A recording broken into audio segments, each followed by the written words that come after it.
సత్యసింధు మేధోమథనం కార్యక్రమానికి స్వాగతం.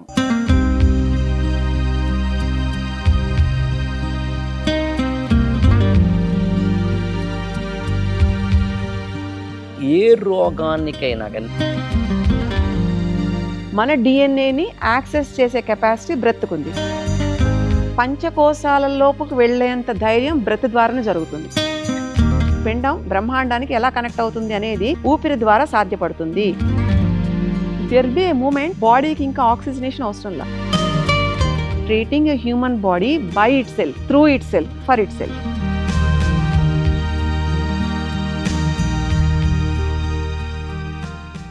భారతీయ సనాతన ధర్మం మొదలుకొని ఆధునిక వైద్య విద్య వరకు మన ప్రాచీనమైన జీవనంలో మన యొక్క అలవాట్లు మొదలుకొని ప్రకృతితో మనకున్న అనుసంధానం మొదలుకొని నేటి మన యాంత్రిక జీవితంలో చేస్తున్న తప్పుల వరకు వాటిని సరిదిద్దుకోవడంలో ఉన్న ఆనందం మొదలుకొని దాన్ని చేసే ప్రయత్నం వరకు చెప్పే ప్రయత్నం సత్య సింధు మేధోమథనం అనే ఈ కార్యక్రమం ద్వారా మీ ముందుకు తీసుకొస్తున్నాం. దీనికి ముందు ఎపిసోడ్లో స్వరయోగ శాస్త్రం అని ఒక అంశం గురించి మాట్లాడుకున్నాం. మన ఊపిరి మీద మన యొక్క మొత్తం ఆయుష్ కానీ, ఆరోగ్యం కానీ, జీవన విధానం కానీ ఏ విధంగా ఆధారపడతాయి అనే దాన్ని టచ్ చేయడం జరిగింది. దాని గురించి కాస్త ఏదో టీజర్ రిలీజ్ చేసే లోపే ఒక అరగంట 40 నిమిషాలు అయిపోయింది. అందుకని ఈ ఎపిసోడ్లో కూడా స్వరయోగ శాస్త్రానికి సంబంధించి మరింతగా, స్వరము అంటే ఊపిరి అనే అర్థం కూడా ఉంది. గణపనారాధ్యుడు కాకతీయుల కాలంలో తెలుగు నేలలో, తెలంగాణలో, ఏకశిలానగరం అంటే వరంగల్లో కాస్త అటు ఇటుగా 13వ శతాబ్దంలో అంటే వాటికి 700 సంవత్సరాల కిందట స్వర శాస్త్రమంజరి అనే ఒక పుస్తకాన్ని రచించడం జరిగింది. అఫ్కోర్స్ సంస్కృతం నుంచి ట్రాన్స్లేషన్. అందులో బహుశా మన చక్రాలు, షట్చక్రాల గురించి మొదలుకొని సహస్రారం వరకు ఉన్న చక్రాలు మొదలుకొని, బంధాలు మొదలుకొని, నాడులు మొదలుకొని, ఆసనాలు మొదలుకొని, మన ఊపిరి మీద, మన శ్వాసక్రియ మీద మనకున్న అనుశాసనం మొదలుకొని, దాని నుంచి రోగాలను నివారించుకోవడం వరకు అనేకమైన అంశాలని తెలియచెప్పడం జరిగింది. అలాంటి స్వరయోగ శాస్త్రాన్ని సిద్ధయోగ శాస్త్రంలో ఏ విధంగా, మొత్తం మీద మెడిసిన్లో ఏ విధంగా, లేదా ఆధునిక జీవనంలో ఏ విధంగా మనం వినియోగిస్తున్నాం, అనువర్తింపచేస్తున్నాం అనే దాన్ని తెలుసుకోవడం ఈ ఎపిసోడ్లో భాగం. స్పిరిచువల్ సైంటిస్ట్ ఇలాంటి వాటిల్లో చాలా అలవోకగా చెప్పగలిగిన నిపుణత, నిష్ణత కలిగిన సత్య సింధూజ గారు ఉన్నారు. నమస్తే అండి. నమస్కారం. ప్రతి ఎపిసోడ్ లాగే లాస్ట్ ఎపిసోడ్లో మనం ఇప్పుడు ఇంతవరకు నేను చెప్పినట్టుగా స్వరయోగ శాస్త్రానికి సంబంధించి మాట్లాడుకున్నాం. సాధారణంగా ఈవెన్ ఆ పుస్తకంలో కూడా 2 సందర్భాలు 3 సందర్భాల్లో ఎప్పుడైనా మనకి జ్వరం కానీ, లేకపోతే తలనొప్పి కానీ, అల్సర్ లాంటివి కానీ, లేకపోతే కాన్స్టిపేషన్ లాంటివి కానీ, ఎసిడిటీ లాంటివి కానీ, బీపీ, షుగర్ లాంటి వాటివి కానీ, పేర్లు పాత పేర్లు ఉండవచ్చు కాక, బట్ వీటన్నిటినీ కూడా జస్ట్ మనం తీసుకునే బ్రీతింగ్ తోటి టెక్నికల్గా ఆపచ్చు, వాటి తగ్గించుకోవచ్చు అని చెప్పడం చాలా ఆసక్తిగానే అనిపించింది. నేను దీన్ని ఎందుకు ప్రస్తావించానంటే మీ అనుభవాలను కూడా, మీరు మెడిసిన్ రంగంలో మీ అనుభవాలను కూడా జోడిస్తూ చెప్పాలన్న ఉద్దేశంతో నేను లాస్ట్ ఎపిసోడ్ మీకు గుర్తుండే ఉంటుంది. మనం బ్రీతింగ్ని కనుక హోల్డ్ చేస్తే, దిగ్బంధము చేస్తే దాని విధంగా ఏ విధంగా నాడీ వ్యవస్థ మీద పనిచేస్తుందని మనం మాట్లాడుకోవడం జరిగింది. ఇప్పుడు మీ అనుభవాలు ఏంటి? ఇలాంటి వాటిలో మీరు ఎలా అప్లై చేశారా ఏంటి అసలు? నేను అమ్మమ్మ గారి దగ్గర నేర్చుకున్నప్పుడు నాకు ఇంత జ్ఞానం లేదు. ఏంటంటే బ్రెత్ హోల్డ్ చేయాలి, బ్రెత్ని అబ్జర్వ్ చేయాలి, బ్రెత్ వెనకాల వెళ్ళాలి తప్ప బ్రెత్ని లాగకూడదు, సప్రెస్ చేయకూడదు. ఓకే, ఇది ఒకటే తెలుసు. ఆ తర్వాత దీని యొక్క అంతరార్థం, పరమార్థం అసలు పూర్తిగా వేరు. ఇది ఓన్లీ ఏంటంటే మనం మాట్లాడుకునేది మీరు చెప్పినట్టుగా బాడీని సవ్యమైన దిశలో చూడడానికి బ్రెత్ అనేది చాలా కీ రోల్ ప్లే చేస్తుంది. అపసవ్యంగా ఉన్నప్పుడు కూడా దాన్ని ఎలా చూడాలో కనుక తెలుసుకోగలిగితే సవ్యంలోకి తీసుకురావాలి. తీసుకొని వచ్చి అప్పుడు మళ్ళీ సిస్టమ్ అంతా రెగ్యులరైజ్ అవుతుంది. దీనివల్ల మెటబాలిజం పెరుగుతుంది, హార్ట్ ప్లెజెంట్గా రిథంలో ఉంటుంది, అండ్ బాడీ పోస్చర్ ఉంటుంది. ఇవన్నీ మనకి benefits of the breath. Minimum చెప్తున్నాను నేను, పైన అంటే విహంగ వీక్షణంలా చెప్తున్నాను. కానీ దీని వెనకాల యొక్క మూలార్థం ఇంకోటి ఉంది. మనం ముందు ఒక సందర్భంలో కనిపించని లేదా ఈ ఇన్విజిబుల్గా ఈ పంచేంద్రియాలకు అర్థం కాని కొన్ని వాటికి ఎలా తెలుస్తుంది అనేదంటే ఈ బ్రెత్ ద్వారా దాన్ని తెలుసుకోబడతాం. ఓకే. ఎందుకంటే ఎప్పుడైతే మనకి ఈ హోల్డింగ్ కెపాసిటీ పెరుగుతోందో అప్పుడు బాడీ అంతా ఆక్సిజనేట్ అవుతుంది. సపోజ్ ఒక చిన్న టెక్నిక్ నాకు నేర్పించింది, ఒక 50 సార్లు ఇన్హేల్ ఎక్సేల్ ఫాస్ట్గా చేసేస్తే దెర్ బి ఏ మూమెంట్ బాడీకి ఇంకా ఆక్సిజనేషన్ అవసరంలా. అది 3 minutes నుంచి 5 minutes వరకు వీ కెన్ ప్రాక్టీస్. ఓకే. అంటే 3 నిమిషాల నుంచి 5 నిమిషాల వరకు నో ఇన్హేల్ నో ఎక్సేల్, అదొక బంధనం. Okay okay okay. అలాంటప్పుడు మన శ్వాసరంధ్రాలు అంటే మనకి ఏవైతే 9 gates ఉంటాయో అన్నీ క్లోజ్ చేసేస్తాం. క్లోజ్ చేస్తున్నప్పుడు దానికి అది కదిలే దాంట్లో ఉంటుంది. సో ఈ హోల్డింగ్ దగ్గర it goes into the nadi where it takes you to the other dimension. Okay okay okay. So ఇంత అద్భుతం జరుగుతుంది. ఇది చాలా ప్రాక్టీస్ ఉండాలి. అసలు ఇలాంటి ప్రాక్టీసెస్కి ట్రైనింగ్ అంతా ఉండేది, మార్షల్ ఆర్ట్ ట్రైనింగ్ ఇదంతా ఉండేది వీటి గురించి. ఇలా ప్రాక్టీస్ అయ్యేటప్పుడు ఒక అంత టైం అయిన తర్వాత I can able to like see a person through them. అంటే ఒక మనిషిని ఫిజికల్ ఫార్మేట్లో కాకుండా ఇంకేదో కనిపిస్తోంది నాకు, ఎక్స్రే చేసినట్టుగా. అంటే త్రూ దెమ్ ఏదో వెళ్తోంది, నాకు చూపు వెళ్తోంది. ఓకే. సో అది I can smell that. So ఇలాంటి ట్రైనింగ్ దీనివల్ల వస్తుందండి. ఇది ఎందుకు నాకు నేర్పించారంటే దానికి ఒక కారణం ఉంది. ఇప్పుడు నేను చేస్తున్న ఈ ఏదైతే రీసెర్చ్ ఉందో చక్రసిద్ధి రీసెర్చ్ సెంటర్ నుంచి రీసెర్చ్ కేసెస్ ఏవైతే ఉంటున్నాయో అంటే మెడిసిన్కి అర్థం కానివి, లొంగనివి లాంటి క్వశ్చన్ మార్కులు పెట్టిన కేసెస్కి ఈ ప్రయోగంతో లోపలికి వెళ్తాం. సో ఇవి ఎలా ఉంటాయంటే ఫిజికల్గా వాళ్ళదే తప్పు ఉండదు, అంటే రొటీన్లో మంచిగానే తింటారు, quality life they have, but still body will be struggling. అది మనకి మళ్ళీ తిరిగి చూస్తే మనోమయ కోశంలో నుంచి చూడడం అన్నమాట. ఇది ఆ మనోమయ కోశంలో హిడెన్గా ఉండే ఇన్ఫర్మేషన్ని బయటికి తీసి దానికి కావాల్సిన రెమెడీ లేదా ఒక సొల్యూషన్ ప్రొవైడ్ చేసి, అంటే ఒక ముడిపడిపోయిన దాన్ని అన్నాట్ చేయడం చేస్తే మళ్ళీ ప్రవాహం ఫ్రీగా వెళ్ళిపోతుంది. అప్పుడు ఫిజికల్ బాడీ మీద మనకుండే ఇలాంటి డిజబిలిటీస్ అన్ని మనకు క్లియర్ అయిపోతాయి.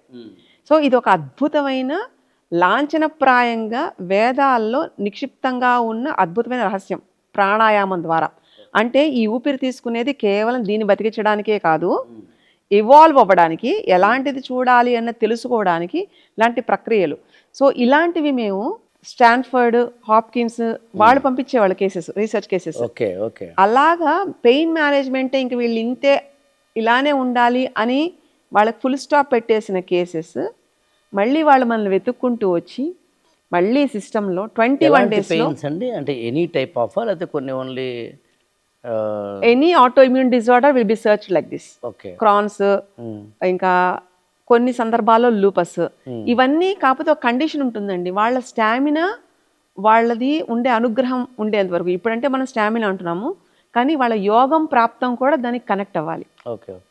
అలాంటి కొన్ని అర్థం ఏంటి, వాళ్ళకి రెమెడీ అయ్యే యోగం లేదా అసలు మన దాకా వచ్చే యోగం? ఇక్కడ ఇంకొక సబ్జెక్ట్ ఏంటంటే వాళ్ళకి మనకి ఇప్పుడు జాతకాలు, ఆస్ట్రాలజీలు మీలాంటి వాళ్ళు ఎవరు నమ్మరు, పక్కన పెట్టండి. కాకపోతే time will be the indicator, దాన్ని నమ్మాలి కదా.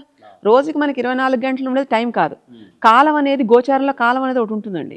దాని ప్రకారంగా వీళ్ళకి ఎందుకు ఇలా అనుభవిస్తున్నారో, అది కర్మ శుద్ధి చేసుకోవడం వరకు వస్తుందా, అది దాటలేకపోతున్నారా, ఆ ప్రయత్నం దగ్గర universe was sending you A signal, అది చెక్ చేసుకోవడం అలాంటిది.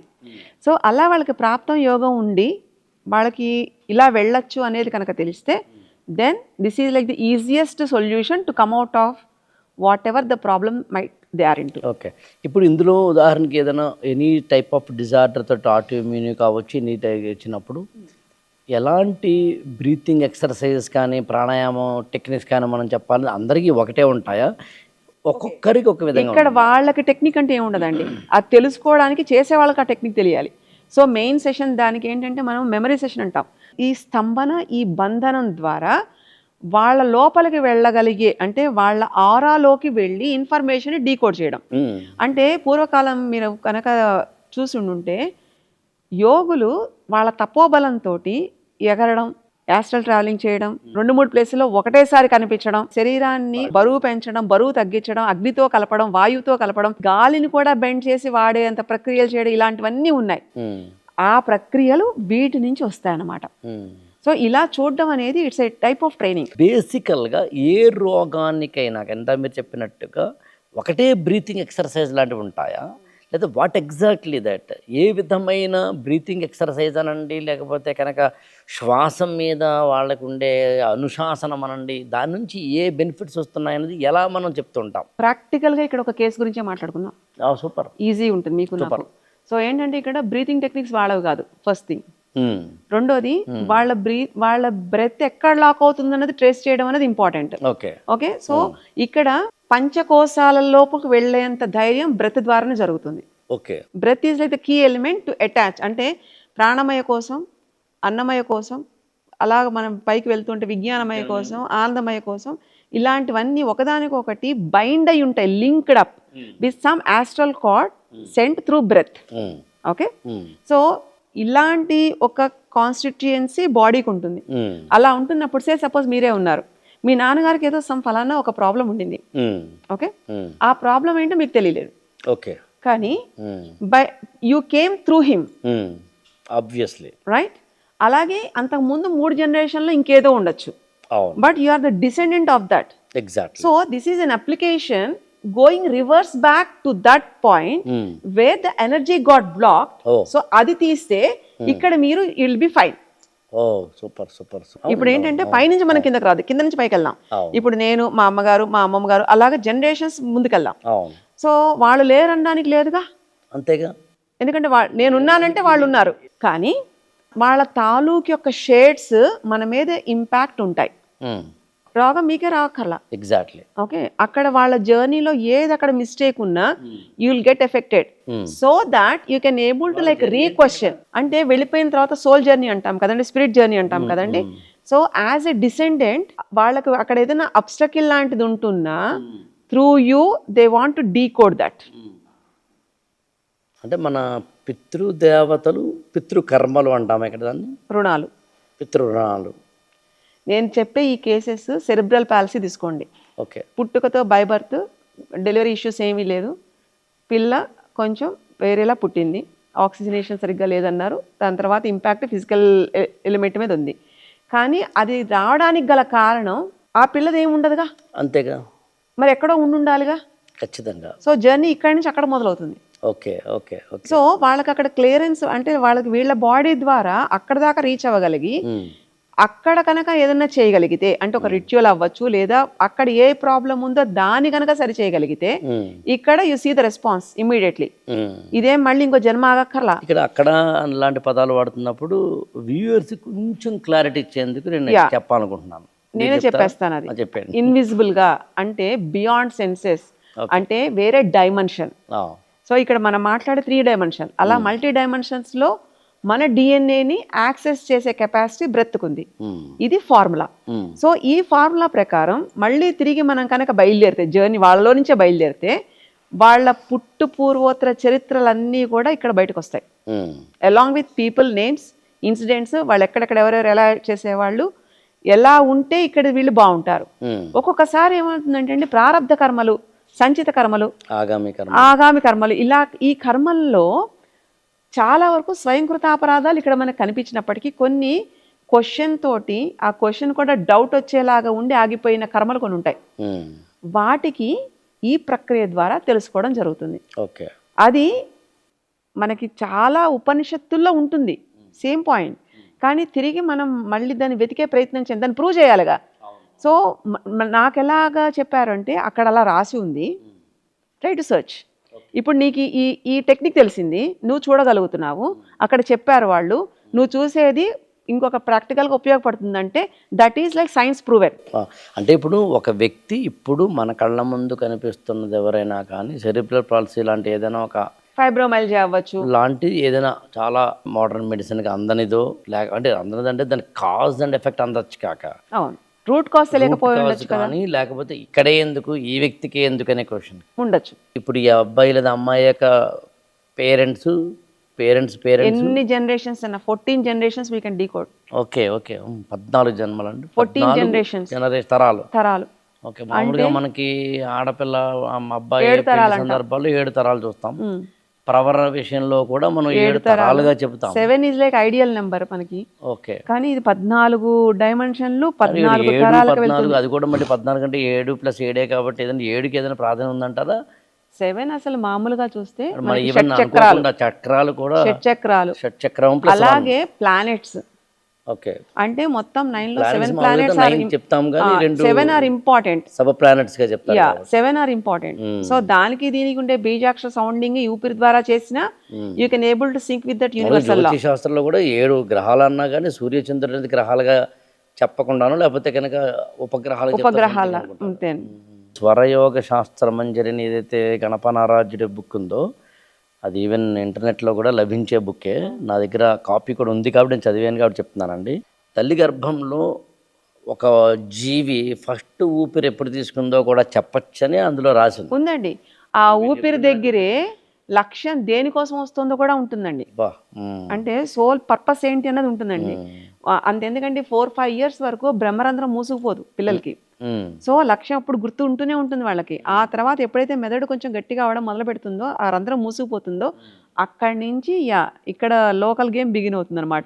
లైఫ్, డెత్, ఈ కర్మలు, యాడెడ్ కర్మలు ఎలా ఉంటాయి, కర్మను వదిలించుకుంటున్నాం, కర్మను పెంచుకుంటున్నాం స్థితిలో ఎలా బతికేస్తున్నాము, ఇలాంటి కర్మను వదిలించుకోవడం పెంచుకోవడము మన చేతిలో నిజానికి ఉందంటారా? యాక్చువల్గా ఖచ్చితంగా మన చేతుల్లోనే ఉంటుందండి. ఎందుకంటే కర్మ అనుభవించే వాళ్ళు కర్మతో పోవాలి అంటే ఇంకా దీనికోసం, ఈ కష్టం కోసం ఇంకో జన్మ అక్కర్లేదు అనుకునే వాళ్ళు దాన్ని అనుభవిస్తారు. రమణ మహర్షి లాంటి వాళ్ళు. అలా కాదు, నాకు పక్కవాడిది కూడా వాడు సరిగ్గా లేడు కాబట్టి అది కూడా నేనే చూడాలనుకుని అన్నిటికీ బయలుదేరుతూ ఉంటారు చూడండి, అది పెంచుకోవడమే. అంటే ఎక్కడైతే అపాత్రదానం ఉంటుందో, అయోగ్యత ఉంటుందో అక్కడ కర్మ పెరుగుతుంది. కర్మ అనే దాన్ని సింపుల్ గా డెఫినైజ్ చేయాలి, ఎలా చేస్తారు మీరు అండి? అది వినేవాళ్ళ స్టాండర్డ్ బట్టి ఉంటుందండి. ఓకే, నా స్టాండర్డ్ చెప్పండి. మీ స్టాండర్డ్ చాలా హై స్టాండర్డ్. కర్మ అనేది అంటే అది మన చేత ఉద్ధరింపబడి చేసేలాగా, అంటే ఉచ్చ కర్మ అయి ఉండాలి. ఓకే, కర్మ ఇప్పుడు మనం కూడా కర్మ చేస్తున్నాం, అదేంటంటే ఉపయోగపడాలి. ఆ కర్మ ఎప్పుడు మనల్ని లో ఫ్రీక్వెన్సీకి తీసుకెళ్ళకూడదు. అంటే ఈ కారణ శరీరం దేనికైతే వచ్చిందో ఈ కర్మ should be added to go ahead, అంతే తప్ప కిందకి అధపాతాళానికి దిగజార్చేలాగా ఉండకూడదు. నిన్ను కోతి పట్టుకుంది అనుకో, వదిలించుకోవడం కష్టం, అదో కర్మ. నువ్వు చెట్టును పట్టుకున్నావు అనుకో, నువ్వు వదలగలుగుతావు. అంటే కొన్ని నీ చేతుల్లో ఉండి వదిలే ఉంటాయి కర్మలు, కొన్నేమో వదలలేని ఉంటాయి. అలాగే రాజుగారు నడిచెళ్తున్నారు, ఆయన చుట్టూ రక్షక భటులు ఉంటారు. దొంగ కూడా నడిచెళ్తున్నాడు, అతని చుట్టూ కూడా రక్షక భటులు ఉంటారు. కావాలంటే రక్షక భటుల్ని వెళ్ళిపోండి అని చెప్పగలిగే ఒకనొక అవకాశము, హక్కు, అధికారము ఈ రాజుగారికి ఉంటుంది, ఆ దొంగ గారికి లేదు. అందుని చేస్తున్న కర్మల్ని అవసరమైతే పక్కకు తొలగండి అని చెప్పగలిగిన వాళ్ళు ఎవరైతే ఉన్నారో వాళ్ళకి మామూలుగా సత్సంగత్వే నిస్సంగత్వం, నిస్సంగత్వే నిర్మోహత్వం, నిర్మోహత్వే నిశ్చలతత్వం, నిశ్చలతత్వే జీవన్ముక్తి అని చెప్పినట్టుగా మనకి ఆదిశంకరాచార్యులు అలా అనమాట. సో అందుకని కర్మ అనేసరికి అర్థమవుతుందంటే నువ్వు వదలగలుగుతున్నావా లేదా, నువ్వు పట్టుకున్నావా, పట్టేసుకుంటూ ఉన్నావా. చాలా వాటికి లెట్ గో అని మనం వదలలేమండి. అవును, మెటీరియలిస్టిక్ లైఫ్లో విషెస్ పట్ల గ్రీడినెస్ ఉన్నప్పుడు వదలలేమండి. కానీ నువ్వు అనుభవించు, కానీ ఇది కాదు, ఇది నాది కాదని నువ్వు అనుభవించు, దానికి తప్పులేదు. అవును అవును, నా మమ్మ అంటాం కదండి. సో ఇది నాది కాదు, ఇది ఓన్లీ నేను I'm only on the rental basis, ఇది అనుభవించడానికి మాత్రమే తప్ప అంటే ఇది నా సొంతం అయిపోదు అని ఏదైతే క్షణం తెలుసుకుంటారో realisation is like it will decide. ఏ పని చేస్తున్నామో ఆ పనిని నేను మాత్రమే చేస్తున్నాను అని అనుకున్నా, నేనే చేస్తున్నాను అనుకున్నా, నాకే చెందుతుందని అనుకున్నా పొరపాటు అయిపోయింది అక్కడ. అంటే బ్యాంకులో క్యాషియర్ లాగా అంతేనండి. క్యాష్ నేను లెక్కెడుతున్నాను, కోటాను కోట్లు లెక్కెడుతున్నాను, కానీ నాది కాదు అనుకున్నవాడు ఇక్కడ బాగా. ఇది ప్రాణాయామం ద్వారా మనం అంటే స్వరయోగ శాస్త్రం మాట్లాడుతున్నాం కూడా, ప్రాణాయామం ద్వారా చేసే క్రమంలో దీన్ని సాధించగలుగుతామంటామండి. ఈ ఖచ్చితంగా. తామర నీటి బొట్టులో ఉండగలగా. ఖచ్చితంగా అదేంటంటే మనసుని అబ్జర్వ్ చేసే పరిస్థితికి తీసుకెళ్తుంది. అంటే మనసు పరిగెట్టేదానికి ఒక కళ్ళెం వేస్తుంది ఈ ఊపిరి అనేది. సో ఈ మనసు ఏముంటుందంటే నాకు చూసిందల్లా కావాలి, కావాలనుకున్నల్లా సొంతం అయిపోవాలి, ఇంతే దానికి తెలిసింది. ఈ ఊపిరి ఏం చేస్తుందంటే దాని లోపలికి వెళ్తున్నప్పుడు ఏ లక్ష్యంతో వెళ్తున్నాము అంటే దాన్ని అబ్జర్వ్ చేసి నువ్వు ఇలా కాదు, నువ్వు ఇలా ఉండాలని పగ్గాలు పడుతుందని. సో ఇది అప్పుడు ఏమవుతుందంటే మనసు గుర్రంలాగా సంకెళ్ళు వేసిందాలా ఈ ఊపిరి ఉచ్ఛ్వాస నిశ్వాసాలు కరెక్ట్గా అలా ఉండి గుర్రం అనే లైఫ్ పరిగెట్టడం, మనసుని కంట్రోల్ చేసుకోవడం అనేది అలవాటు అవుతుంది. ఒక్కొక్కసారి ఇది కూడా పట్టు వదులుతుందండి. ఒక్కొక్కసారి మరి ఇది ఇలా కూడా ఉండిపోకూడదు, ఎందుకంటే ఏది ఎక్కువ ఉన్నా కష్టమే. సో ఒక్కొక్కసారి వదిలినట్టే వదిలి మళ్ళీ తిరిగి రాగలగాలి. ఎలా అయితే ఆవులు సంత పొద్దున్న మేతకు వెళ్ళి సాయంత్రం అయ్యేటప్పటికల్లా కాపటి వాడు లేకపోయినా తిరిగి వెతుక్కుంటూ ఇల్లుని మర్చిపోకుండా ఎలా వస్తాయో మనసు కూడా దానంతట ఆధీనంలో పరుచుకుని తిరిగి మళ్ళీ వెనక్కి వచ్చేయాలి. సో నువ్వు ఎంత పరిగెట్టు తిరిగి ఇంటికి వచ్చేయి. అందుకని ఈ విచక్షణ జ్ఞానం ఏం చేస్తుందంటే పరిగెట్టనీదండి, అబ్జర్వ్ చేస్తుంది. వస్తారు, ఎక్కడికి వెళ్తారు, ఎక్కడికైనా ఎక్కడి నుంచైనా ఇటే రావాలి, ఇక్కడికే రావాలి, ఇక్కడి నుంచి ఇంక లోపలికి వెళ్ళాలి. సో అందుకని it will be like a main door. స్వరయోగ శాస్త్రంలో ఇంకోటి రాశారండి, ప్రతి గంటకి మన ఉచ్ఛ్వాసంలో ఉండే తేడాలు వస్తాయి బ్రెత్ లో. ఒక్కొక్కసారి ఇడనాడి యాక్టివ్ ఉంటుంది, ఒక్కొక్కసారి పింగళనాడి యాక్టివ్ ఉంటుంది, లోపల ఉండే అవసరాన్ని బట్టి. దాన్ని ప్రయత్నపూర్వకంగా లక్ష్యం పట్ల మనం దృష్టి పెట్టగలగాలి. అంటే ఫిజికల్గా పింగళనాడు యాక్టివేట్ అయింది అనుకోండి, సూర్యనాడు యాక్టివేషన్లో ఉందంటాం. ఈ సూర్యనాడు యాక్టివేషన్లో ఉంటున్నప్పుడు పనులు చాలా ఫాస్ట్గా అవుతాయి. సో అవ్వలేని పనులు లేదా చేద్దాం అనుకుని బద్దకిచ్చే అంత తత్వాన్ని ఇవంతా క్లియర్ చేస్తుంది. It's like a fierce mode. అదేంటంటే ఇంకా తప్పించుకోదు, it was ready to be there. ఈడనాడు అలా కాదండి, కొంచెం సర్దు పెడుతుంది, కొంచెం ఏంటంటే ఎనర్జీ రావాలి నీకని అది ఛార్జ్ చేస్తుంది, బాడీని పనిచేయించుకునే తీరులో చేస్తుంది. సో ఈ రెండు సమానంగా ఎవరైతే అబ్జర్వ్ చేసి రెండు బ్యాలెన్స్ స్టేట్కి వచ్చాయనుకోండి, అప్పుడు తెలియకుండా సుషుమ్న నాడి ఓపెన్ అవుతుంది. ఆ ఓపెన్ అవ్వడం కోసం ఈ రెండు బ్యాలెన్స్ అవ్వాలి అని చెప్తాం. సో ఇది కూడా మనకి ఇప్పుడు కూర్మ నాడి ఇంకా చాలా నాడులు ఉంటాయండి వీటి మీద పనిచేసేవి. సో ఇవి దివ్యమైన నాడులకి దారి తీయాలి ఇవి. అంటే they are like set of నాడీస్ which will be like taking us to another dimension, వేరే డైమెన్షన్ లోకి తీసుకెళ్ళగలగాలి.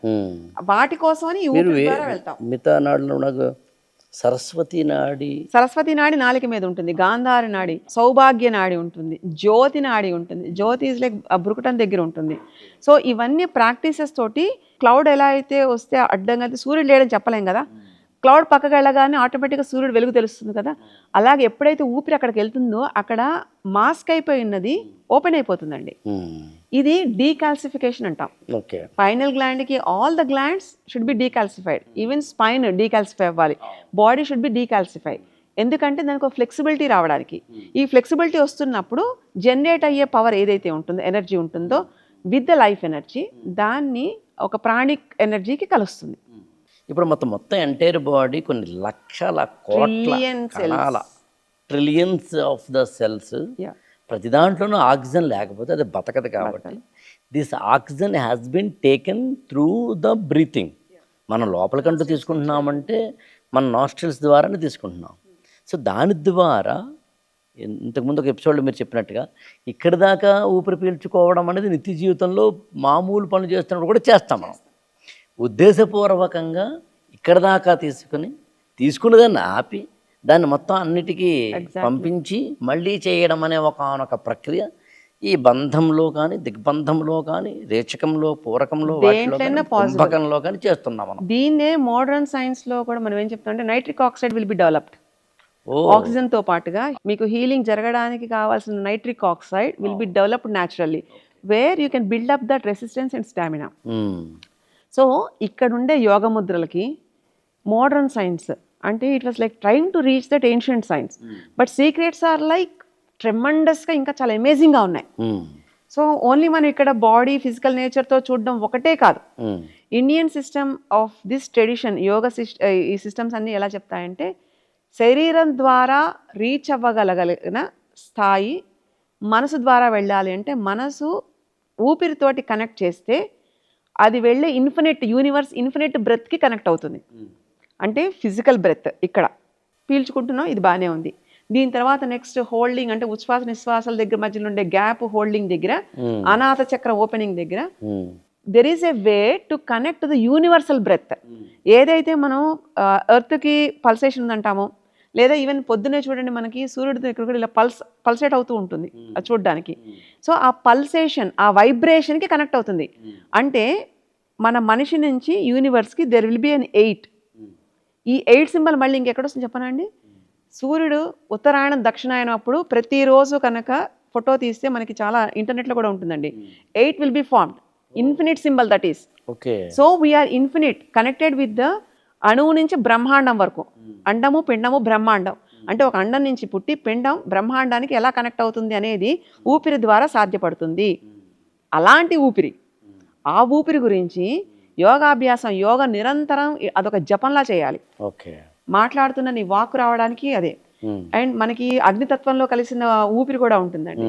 ఇలా అవయవాలకన్నిటికీ పనితనం చేస్తూ ఈ పనిముట్టుని పవిత్రంగా నిలపడానికి కారణమైన ఊపిరి, దాని యొక్క అర్థం, పరమార్థం, లాంగివిటీ, యూనివర్సల్ బ్రెత్ తోటి కనెక్ట్ చేయడం. సో ఇంత కనెక్ట్ చేస్తున్నప్పుడు multiverses of like different dimensions will be see. So అలా వెళ్తున్నప్పుడు ఏమవుతుందంటే మనకి తెలియని నాలెడ్జ్, మనకి తెలియని ఒక గుప్త శాస్త్ర వైద్య విధానాలు తెలుసుకోవడానికి చాలా అవకాశం ఉంటుంది.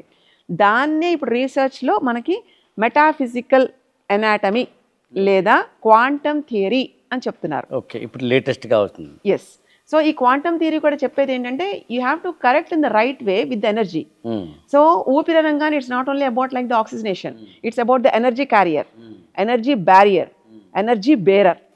So this is like super inevitable thing with the universe. So how you can connect? ఇప్పుడు ఇందాక ఏదైతే మనం డిఎన్ఏ ఇక్కడి నుంచి మనం వెనక్కి వెళ్తున్నామో, అలాగే మనం ఇప్పుడు ఇలా ఫిజికల్ ఫామ్ లో ఉంటూ యూనివర్స్కి వెనక్కి వెళ్ళాలి. యూనివర్స్ దాకా వెళ్ళాలి అంటే ఎన్ని జనరేషన్స్ వెళ్ళాలి, ఎంత మూలానికి వెళ్ళాలి, ఎంత మూలానికి వెళ్తే ఇవన్నీ అర్థమవుతాయి. అలాంటివన్నీ స్వరయోగ శాస్త్రం ద్వారా possible. Super super super. So ఇప్పుడు ఈ ఇమ్యూనిటీ, ఇవన్నీ, ఈ రోగాలు, ఇవన్నీ క్లియర్ చేయడం సనాతన ధర్మానికి ఏమన్నా కష్టమా? కానే కాదు, దానికి మనకు అవి ప్రూవ్ చేయడానికి it will take a little time. ఇలాంటి యొక్క పరిశోధనలు, ఈ పరిశోధన క్రమంలో లాట్ ఆఫ్ లైక్ అంటే మస్కులోస్కెలిటల్ డిజార్డర్స్ నుంచి especially neuromuscular disorders, neurological disorders, ఈ ఎక్కడైతే నర్వస్ సిస్టమ్ బ్లాక్ అయిపోయి ఉంటుందో వీటిని వెతికే ప్రయత్నంలో research was like very vast. మన దగ్గర చూస్తేనే we have like so many publications now research పరంగా. సో ఇట్ ఈస్ అంటే మనం తర్వాత కూడా మళ్ళీ రిపోర్ట్స్ తీసుకుంటాం. సో వాళ్ళు తీసుకొచ్చిన రిపోర్ట్స్ ట్రీట్మెంట్లో వాళ్ళకి ఏది కావాలి, ఎలాగ బాడీని బయటికి తేగలుగుతాం ఆ స్టేట్ నుంచి అన్నది చేయించడం, ఆ తర్వాత వాళ్ళని ఒక రొటీన్లో పెట్టడం. ఏంటంటే అప్పటిదాకా వాళ్ళు అలవాటు చేయలేని, కొన్ని మర్చిపోయినవి లేదా కొన్ని అపరాధాలు జరిగినవి మళ్ళీ అవి రానియకుండా we'll be keeping the system in a protocol correctional. Yes, అది అంటే not repeating the same mistake. So అప్పుడు ఏంటంటే ఈ ఎనర్జీ ఇదంతా కూడా అక్యూములేషన్, ఒక flow of energy they have to feel. అలా ఉండి తర్వాత మళ్ళీ టెస్ట్లు విల్ టేక్, దాంతో it will be clear that ముందు తర్వాత ఎవిడెన్స్ చెప్తున్నాయి, we're seeing the patients, that itself is like more than research. So ఇందులో బ్రీతింగ్ మాత్రమే కాకుండా ఇంకా చాలా ఉంటాయి దేవతలు, దానికి సంబంధించింది ఆ బ్రెత్ తోట ఎంత వరకు లోపలికి వెళ్ళొచ్చో నాడీ వ్యవస్థ అంతా ఈ నాడీ మండలం దగ్గరే ఉంటుందండి పూర్తిగా. అంటే 72,000 నాడులు అంటే అదేదో ఆఫ్టర్ ఆల్ కాదండి. It's not like that simple as what we talk. It's about like mean by that. నిజంగా అలా ఉంటే కనుక, నాకు నేర్చుకున్నది అక్కడ రాసింది ఉంటే కనుక ఇక్కడ క్లియర్ అవ్వాలి కదా, ఆ ప్రయత్న ప్రయోగమే కదా వీఆర్ డూయింగ్. సో అలాంటప్పుడు అది బయటకు వస్తున్నప్పుడు యూ కాంట్ ఇమాజిన్ అసలు ఆ చైతన్య శక్తి, వాళ్ళలో ఉండే ఒక వెలుగు, వాళ్ళలో ఉండే స్పార్క్, లైఫ్ ఎనర్జీ మళ్ళీ తిరిగి జనరేట్ అయ్యేటప్పటికి they'll be very happy. Super super, that's how it is. Great great, wonderful అండి. అంటే ఇది మానవ జీవితాన్ని ఆనందమయం చేస్తేనే దాని అసలైన యూటిలిటీ. అది ఏదైనా సరే, ఇది కేవలం ఒక సిద్ధాంతంగానో, ఒక తత్వంగానో, ఒక పుస్తకంలోనో చదివి ఊరుకుని ఆనందించి మా తాతలు అని చెప్పుకునేది కాదు. More than that, it is a medicine, it is a practice, it is a wonderful utility. And more over చాలామంది జీవితాల్లో ఇంకా నా జీవితం బాగుపడదు అనుకున్న వాళ్ళకి ఆనందాన్ని ఇచ్చేది, అన్నింటికన్నా ధైర్యాన్ని ఇస్తుందండి, ఆరోగ్యాన్ని ఇచ్చేది. సో అందుకని ఖచ్చితంగా దీని ప్రాధాన్యాన్ని గుర్తించాలి. అండ్ మోర్ ఓవర్ దాన్ని ప్రాక్టీస్ చేసేటప్పుడు చిత్తశుద్ధితోటిను మనస వాచ కర్మణ దాన్ని త్రికరణ శుద్ధిగా చేయాల్సి ఉంటుంది. ఇదంతా natural way of like treating a human body by itself through itself, for it self. అబ్బా గ్రేట్ అండి. ఐ థింక్ మళ్ళీ ఇంకో ఎపిసోడ్లో కూడా ఇవే టాపిక్స్ని కంటిన్యూ చేయాల్సిన అవసరం ఉందని నాకు ఇప్పుడు అర్థమైంది. యాక్చువల్గా ఈ ఎపిసోడ్ తోటి దీనికి ముందు మీరు ప్రతి ఎపిసోడ్కి ఇలాగే అంటున్నారు. చిన్నప్పుడు బేతాళ కథలు చదివేవాళ్ళం. ఈ రాత్రితో ఈ కథతో అంతమవుతుంది అనుకుంటే కాదు, మళ్ళీ ఇంకొకసారి అది. కానీ ఎంత మాట్లాడుకుంటే అనంతము, ఇది అనంత సాగరము. కాబట్టి ఈ ఎపిసోడ్కి మాత్రం ఇప్పటికీ మళ్ళీ అప్పట్లాగే కామా పెడుతున్నాను, పాజ్ ఇస్తున్నాను. Thank you so much. Thank you. ఇది సత్య సింధు మేధోమదనం ఈ కార్యక్రమానికి సంబంధించింది. ఈ ఎపిసోడ్ బిగినింగ్లో మీరు గమనించుంటారు, స్వరయోగ శాస్త్రానికి సంబంధించిన శ్వాసక్రియకు సంబంధించిన అంశాలను, వాటి వివరాలను మాత్రమే టచ్ చేస్తామనుకున్నాం. కానీ జన్మల గురించి, కర్మల గురించి, పాప ఫలాల గురించి, అంతకన్నా ఇంపార్టెంట్ ముందు తరాలు, పితృదేవతలు, అక్కడి నుంచి వస్తున్న DNA కంటిన్యూటీ, అందులోంచి వస్తున్న మన జీవితం తాలూకు జీనోమిక్ డీకోడ్, ఇవన్నీ ఎక్కడున్నాయి అంటే ఒక్క శ్వాసక్రియలో ఉన్నాయని, అక్కడి నుంచి అనేక అంశాలను అర్థం చేసుకోవడం మొదలు పెడితే కనుక ఇందులో రహస్యాలు గుప్తంగా చాలా ఉన్నాయని, ఇవన్నీ తెలుసుకుంటే మనిషికి చక్కటి ఆనందం, ఆ ఆనందానికి కారణమయ్యే ఆరోగ్యం, ఆ రెండిటికి కారణమయ్యే ఆయుష్, ఇవన్నీ ఉంటాయనే విషయం అర్థమవుతుంది. మరో ఎపిసోడ్లో మరోసారి కలుద్దాం. సత్య సింధు మేధోమథనం కార్యక్రమంలో ఈ ఎపిసోడ్కి మాత్రం ఇప్పుడు జస్ట్ పాజ్ బటన్ నొక్కుతున్నాను.